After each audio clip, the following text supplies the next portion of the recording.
Na ukija kwenye Gossip Club huku tuna the same, ni leather alafu pia ni cooled and heated seat.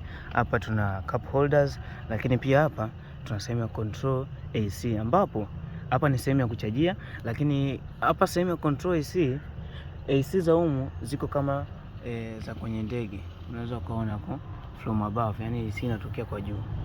Yeah, na pale nimesahau kusema kuwa tuna sunroof.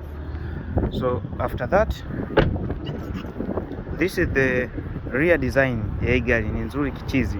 Hapa ina LED tail lights, Land Cruiser badge, Toyota, lakini pia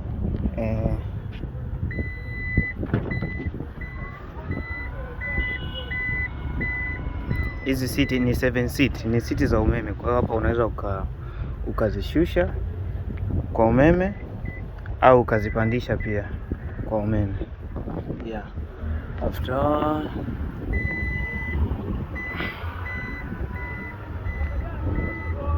kama hauna mizigo mingi, unaweza ukatumia tu hii pop out window, una click tu hapo, then una hold namna hii, unaweka mizigo yako. Lakini kama una mizigo mingi, ndio unaweza ukafungua buti zima. Ukifungua buti zima, humu ndani una uwezo wa kuweka mpaka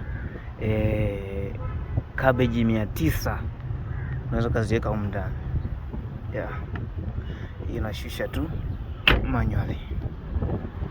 What do you think of this vehicle?